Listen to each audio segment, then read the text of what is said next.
Welcome to Let's Talk HBCU Sports.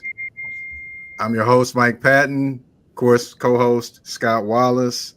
And this episode is a very, very special episode. Of course, the last couple of weeks, you've heard us talk about TSU basketball and from the resignation of Brian Penny Collins to who's going to be the next coach. So now we have reached that episode where we have the new coach, and we actually have the new coach on the show, along with the Dr. Mikki Allen, of course, the athletic director, and we have the new head coach of Tennessee State University, Coach Nolan Smith. Thank you both for coming on the show. Appreciate you. Thanks for having us on. Yeah, appreciate you fellas having us on here. Definitely. And of course, we want to kind of find out, the beginnings, the present, and what the future holds for, Coach Smith, and of course, what Dr. Allen, what you have in play for going forward. So we wanted to bring you all on to kind of, give everyone, the information to kind of how this pairing happened and what this pairing has in store for us in the future as well. Scott, do you want to lead off talking about the beginnings and kind of trying to find out the beginnings, or you want me to lead off? Well, I want to say I talked to Dr. Allen, and again, appreciate both of you being. I'll talk to Dr. Allen. I'm gonna be politically correct because I'm gonna call you Dr. Allen, even though you're Mikki to me. right. Dr. Allen last week, and his excitement for Coach Smith really gave me a lot of energy about it. And he talked about a lot of things, the reason why he chose Coach Smith. And I want to throw that to you, Dr. Allen, the things you were telling me about what, Coach Smith's going to bring to the table and how that's going to help out this community. Yeah, well, I'll give you the particulars on the why Coach Nolan Smith. Obviously, we know he was a phenomenal player, McDonald's All-American, by way of, his local area up in the DMV, played for Steve Smith, the great Steve Smith at Oak Hill Academy, won national titles there. Then he went on to have a stellar career at Duke University, playing under the legendary Mike K. And, won a national title in 2010, was the defensive player of the year. He's All-American. I mean, the accolades go on and on, goes on to transition into the NBA as a first-round draft pick with the Portland Trail Blazers, has, a stint there in the NBA, then goes on to have a great career overseas. So both domestically and globally, we know he's been in the shoes and done, and played the game at a high level. And so when you look at that aspect of someone who's played it, who has championship DNA, because after he played the game, he goes on to work at his alma mater and learned from, I would say arguably the best college basketball coach of all time in Mike Krzyzewski. And so when you have that bottled up and you have an opportunity to go after, an individual that that will pour into young people, invest, translate all the experiences and transfer those experiences into not only our kids, the community, our program, to try to elevate us and get us to the point where we take that next step.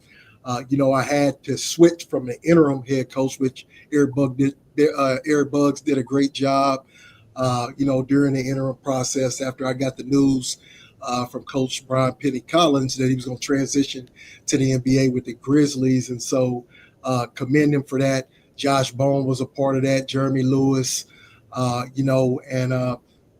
you think about those guys and how they had an impact when they were here and what they left. They left us with a talented roster, guys that are coachable, that are hungry, passionate about basketball and want to win.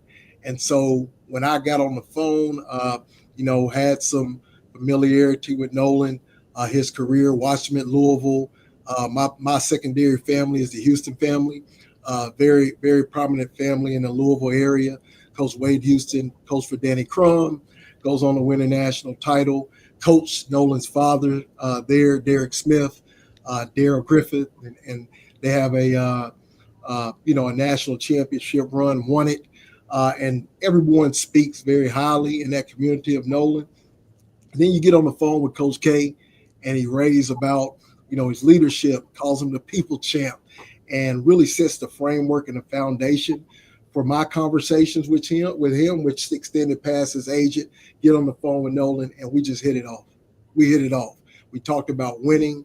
We talked about shared and like vision, and it was refreshing that if we were going to take a long-term approach, putting him in place, that I had someone with a shared vision and someone that was just as passionate about winning at Tennessee State University as I am. And so here he is today.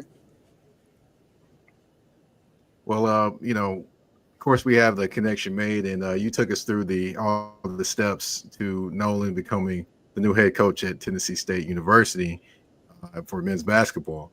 But Nolan, I want to ask you, what were your thoughts when Tennessee State reached out to you about this head coaching position? My thoughts were that this was a no-brainer job for me. My passion for HBCUs and then my passion, to become a head coach. When I mixed those two thoughts together, it was like, hey, this is the perfect job for me.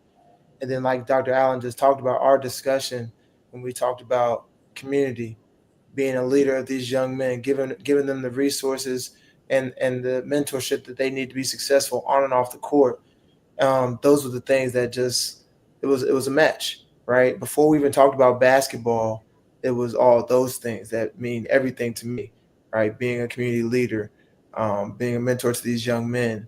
Way before we even talk about basketball in our conversation, it was like 100% me and Dr. Allen see eye to eye. He wants to win.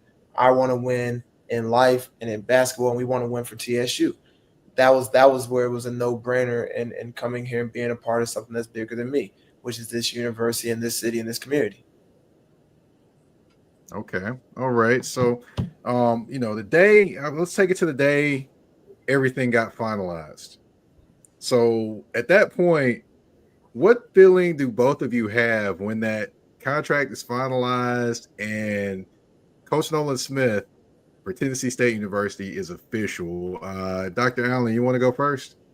Oh, absolutely. I couldn't wait for the offer letter to get back to me quick enough, man. I saw that.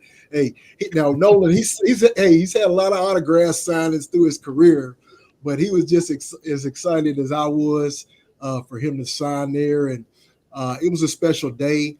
It represents a new era, obviously, for Tennessee State University's basketball program.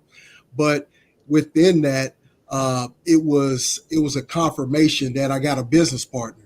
I have someone now, that long term going forward that's just as connected to the vision that, like we said, that we both have to growing these young people, to hanging a banner for the proud alums of Tennessee State University that are so well deserving of that. And that's what we want to do. We haven't won a championship in basketball since 93, 94. And it's time. We're in a conference, which is a basketball conference, being an OVC. We all know about the great teams that Belmont had and Murray State, and prior to them, MTSU when they were in the conference, Western Kentucky, Austin Peay. Well, they exited, right? And so when they exited, this league is a winnable league. Morehead State still represents the league well. SEMO's coming about here of late. And so we feel that we have a lot of, talent on our roster. And as we recruit going forward, Coach Nolan can talk about that, but he's going to take a national perspective on recruiting and a global perspective when you talk about recruiting, because he has those relationships as well, bringing those athletes into the fold. But we also want to put a fence around our great city of Nashville, Tennessee, and make sure that we're present. We're present in these hallways. We have a lot of good players come through here recently. Maurice Fitzgerald, his son, Marcus, right? Marcus came through here, got a good career here, transitioned out. I can go on and on, but we've had some legends come through here: Dick Barnett, Carlos Rogers, Rob Covington, the Hound, Ted McClain. I can go on, Truck Robertson, right? And so we want to expound Tim Horton. I can go on, but we want to expound upon that. And you have to have someone in place like a Nolan Smith that's been through the battles, is battle tested. He's been through adverse situations. He's had scissors in his hands and been on the ladder and cut nets down and loops and knows what that feels like. Because once you get that feeling, you never lose it, and you always are hungry to get back there. And that's what he represents. And he also knows the history. He's researched, right? When I called him, he said, hey, that's my dream job. He understands the features and benefits. If you're going to be in recruiting, you got to be a good salesman. And you got to know your product. You got to have that knowledge. And you got to take the kids when you sit in their living room and they say, well, why TSU, coach? Why should I play for you? You know your product, your season, you know your features and benefits. Come here, you get a great quality education, get developed by a pros pro, being Nolan Smith and his staff, right? And then, right, you mature and you go on to get those skill sets, not only to be a good basketball player on the court, but off the court, and represent the great university, Tennessee State University. That's right. Yeah, and Coach Smith, man, listen, I knew when your dad played. I 1980 Louisville Cardinals. He also won a national championship. I go back to the Lancaster Gordons. I go back to Coach Denny Crum and all that when your dad played, man. And I was matter of fact, Daryl Griffith is my second cousin.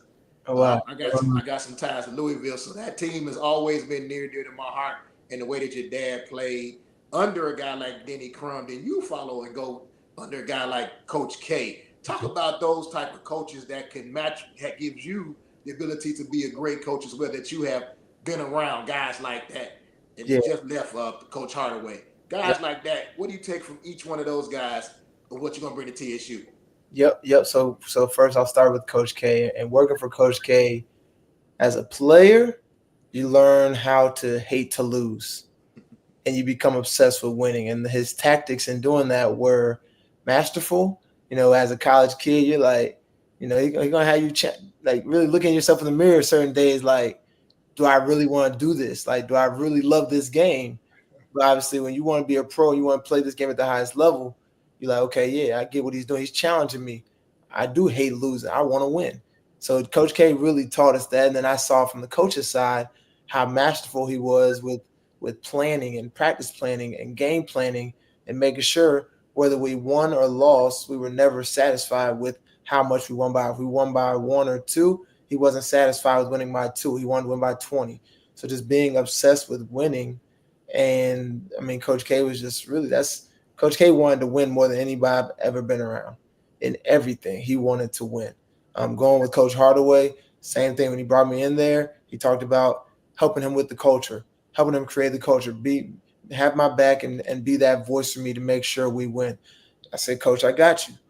So just helping him go in there and help Coach Hardaway, just have those guys do the little things off the court. That's what we were talking about there with the culture and getting those guys to understand it's not always on the court. It's the little things off the court that affect winning. And if you never won at the highest level, you have to understand that stuff matters. Those little things to these kids matter if you want to be a champion. So just preaching those things every single day, that's really what I've learned from those two specifically. Those are the two guys. Obviously, I cut down a lot of nets with Coach K, but even in one season with Coach Hardaway, we cut down nets. Those were the conversations that we were having with just being obsessed with winning, doing little things every single day in practice that were about winning, about being competitive, and teaching these young guys how to compete on a daily basis while also still being the best teammates that you can be. And that's great. Quick question. Just want to go back to go ahead. Go ahead, Scott. No, I was just gonna just following up on that, man. Dr. Allen was talking about how you're gonna recruit. Don't recruit so much locally, man. I need some guys over at Fisk, man. I got you. Look, I'm gonna help you. Save me some. Hey, there's enough players out here. We all gonna win. All gonna eat, baby. We all gonna eat. That's right. Especially off Jefferson Street. Yeah, man. Let's go. Mike, go ahead, man. Go ahead, Mike.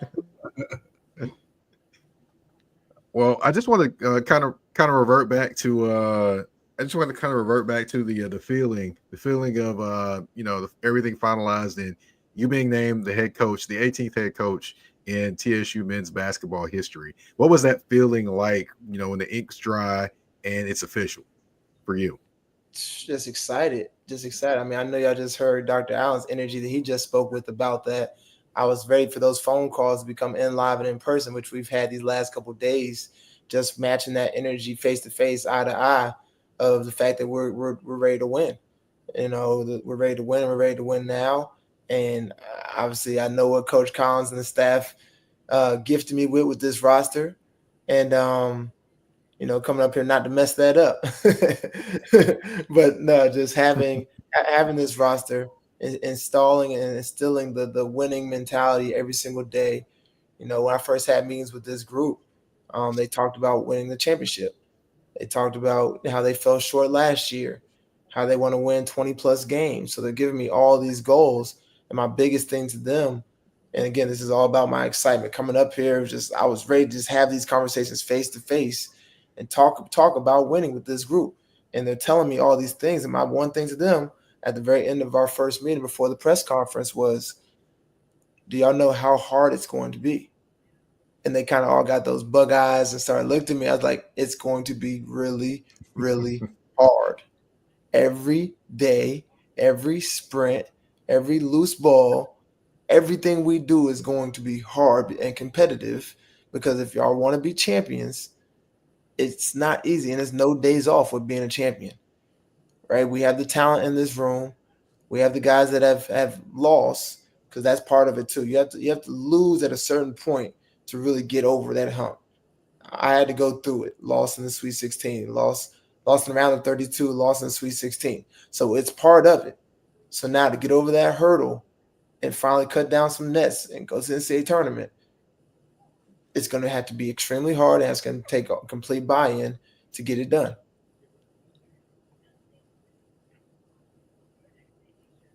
Scott, you got any more? You got another question?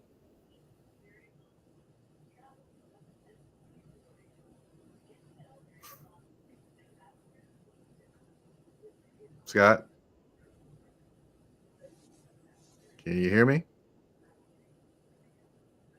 You look like he's in the zone over there, fellas.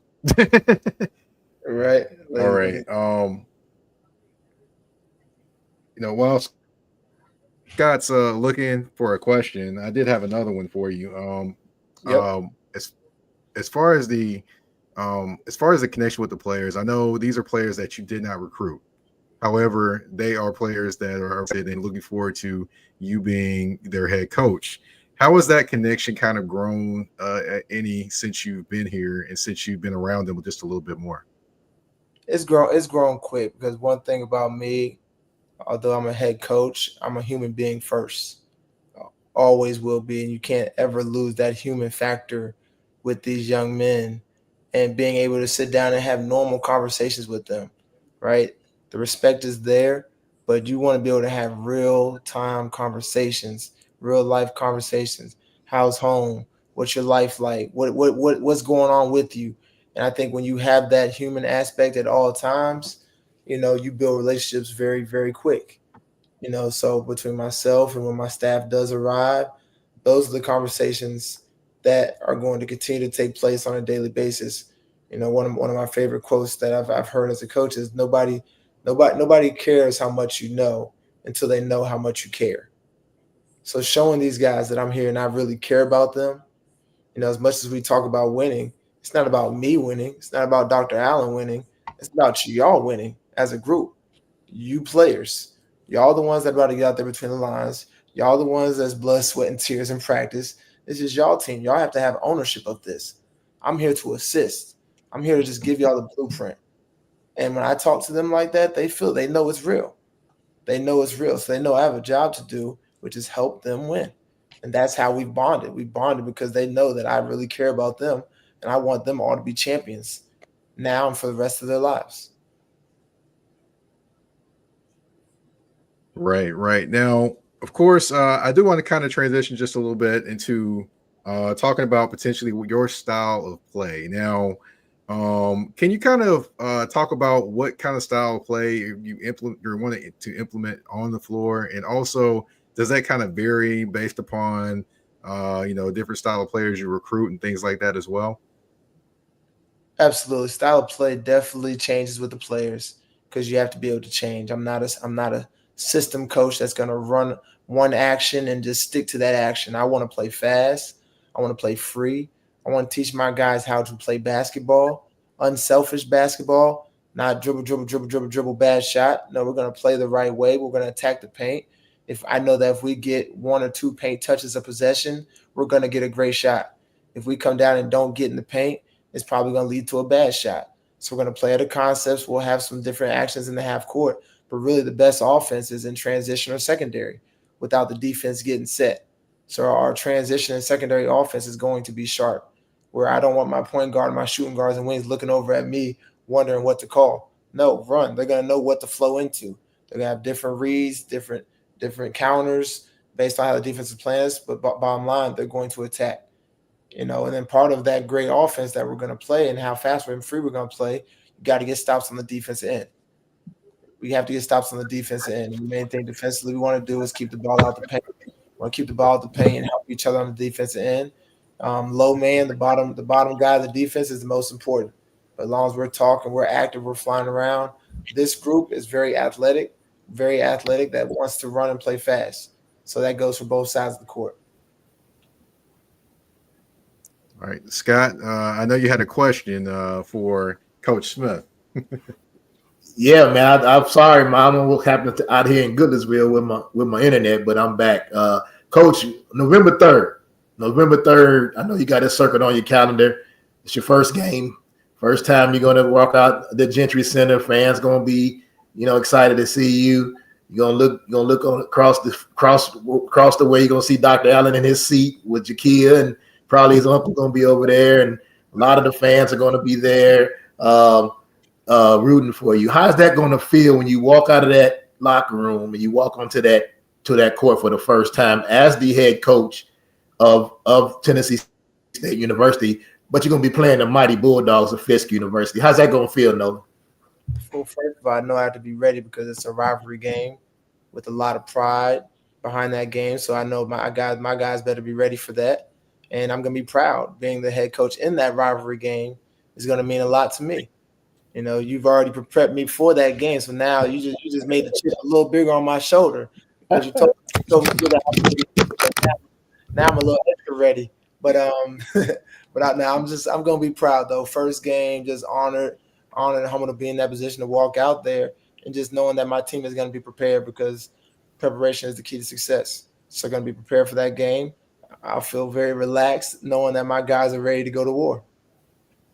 And let me tell you, the last time you say rivalry, I don't call it rivalry unless it's like it's a back and forth. You win, I win. It's been a while since we've defeated TSU. 2002. There's a story about that game. A friend of mine, McKinley Young Jr. He's worked with TSU as well. His daughter was born on the day of that game, and his daughter just graduated from Fisk University. So that's how long ago it was. She played basketball for Fisk. Anaya Young, and she just graduated, so it's been a while, Nolan. So I'm not putting them on your shoulders, man, but it's been a while since we defeated that. Coach Allen, Dr. Allen, when you hear this young man talk and how excited he is, tell us how it makes you feel to know that you made the right choice in bringing in Coach Nolan Smith here to Tennessee, here to Nashville. Yeah, it makes me feel, man, very, very much satisfied with one, just the fact that he's here, and it gets me excited as well. You can tell when you get around special people.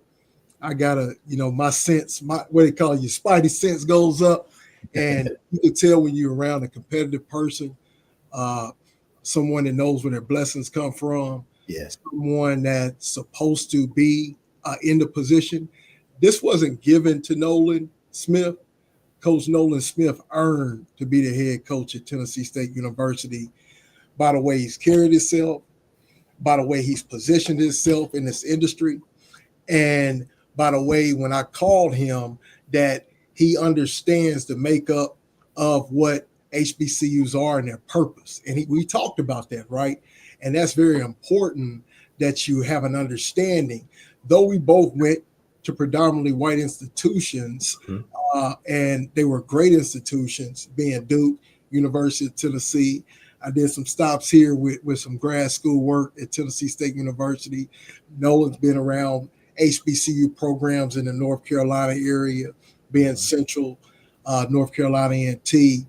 You understand where your feet are, and you understand how important it is that you bring all of those experiences for the betterment to grow and put an HBCU like Tennessee State University on a national scale. There's a lot of tradition and lineage around this institution, like there is at Fisk. And we're very proud to represent these institutions. And so the next step, though, we understand in our roles being leaders in athletics, me being the athletic director, the caretaker of this program, him being his role as the head coach, we understand that we're one of the biggest marketing arms for the institution. President Tucker, under his leadership, we are taking steps and we're trying to get the enrollment back, right? And we play a huge part in that, trying to get that enrollment back. And so I want to make the NCAA tournament. Why? Because it gives you national media exposure. Everybody's looking in. Now, there's some people making money off of it in Vegas, but when you see your name in that field and that brand is there, that brand exposure is second to none. It's been documented that enrollment increases. It's been documented that support increases. Yeah. We want to improve our facility footprint and our resources for our young people. And so that's the goal. It will always be the goal under President Tucker, under Nolan Smith, under Dr. Allen. And, that's the standard. And to get to that standard, like Coach said, it's going to take a lot of work. It's going to take buy-in. It's going to take doing things differently. It's going to take the community pouring in, being present in the seats every game, Thursday, Saturday, Monday, Sunday. If they make another day up that day, there's 7 days a week. But over here at 3500 John A. Merritt, we're trying to get it done every day of the week. And everything that we roll out, and we have 15 great sports here. I have great coaches here. We have a great community here. We can have a great alumni base here with, Dwight Beard and the National Alumni Association outbound. But we have a great chapter here with the Tennessee State University National Alumni Chapter in Nashville, and they're behind it. They've always been behind the Big Blue. And so we're ready to go, man. When we hit October, late October and November, hopefully we're competing for OVC/Big South football championship, another playoff run, and then we're getting ready to take on a great program in Fisk on the 3rd, and we're gonna be there. The Gentry Center is gonna be live. It's gonna be lit. It's gonna be lit. Man, I can't wait. I can't wait to be there on November 3rd. I will definitely be there for sure. But I do want to ask one other question as well. With Tennessee State University and with, of course, a coaching change comes, of course, a new staff as well. Have you started kind of putting together your staff or anything like that yet, Nolan? I have. My guys are picked. I know we said nothing's off. I think we're gonna keep them a secret for a little bit longer. But when you get in this seat first time, but Coach K always told us, first, if you want to be on Coach K's bench, you got to want to be a head coach. Right? That's one of his first stipulations of becoming a coach on his bench. So a lot of the conversations we have is, hey, once you've been in for about 2 or 3 years, hey, start thinking about your staff. Start thinking about who you're going to hire when you first get your first job. What's it going to look like? Start preparing. So in my notebook, I told Scott that I always have a notebook and pen with me. Anytime I go see Doc, and anytime I go meet with anybody, anytime I meet with a player, I have no pen and paper because I'm just taking notes, right? Always taking notes. You might never know you're going to learn something, right? So with that being said, I've always had my staff picked out, not knowing when it was going to come and if they're going to be available at that time. But God willing, this time all the 3 guys that I've had picked out were available at this time. Nice. Well, one thing I want you to do, Coach, I want you to come down the street sometime, and or we can come down there. I want you to meet Jeremiah Crutcher, who's the coach at Fisk University. I want you to have lunch with him or something. Y'all kind of talk a little bit. He was a point guard at TSU, so he knows his way around TSU as well. I like for you both. You both the same age. He's about 38 years old, and probably the same reason why we hired him is one of the reasons why. Coach Dr. Allen hired you, because you all have that gap, be able to reach the young men. Y'all at that prime age to be able to reach those 20, 21, 22 years old. And now with the transfer portal, sometimes 25-year-olds that come through there. So I really want you to meet Coach Crutcher. He's a former point guard at TSU, but he's our head coach. Love for you guys to meet soon. And just kind of chop it up a little bit. All love, man. It's all love between Fisk and TSU, like Dr. Allen said, man. He call if he needs an announcer, he know who to call. Yeah, I do. But who to call. No, you're always there. You and Mike do a great job, man, covering not only collegiate sports, but I know you all are in the high school, yes, sir, community, and make sure that all the HBCUs and all the local high schools get their appropriate exposure. So. We definitely appreciate that. Shout out to Jeremiah Crutcher. Jeremiah, I've seen him blossom. Watched him play at Hunter's Lane. Had a great career, and is doing great things at Fisk. And shout out also to Valencia Jordan, your AD. Who is working hard to make sure that program gets the resources necessary to compete and do great things. So shout out to her as well. Appreciate that, Doc. Yeah, man, and it's just great. Well, Scott, you got any other questions? No, I'm just happy that that they're here, and we're gonna keep this going, this momentum going, Dr. Allen and Coach Smith. Now, I'm not just gonna see you November 3rd. You're gonna see me way before that, way after that. You're gonna see my face, man. I might come into a practice. Look, I play football, so I come to your practice. Don't worry about me stealing anything, because if I do come to your practice and I tell Coach Crutcher anything, it's going to be wrong.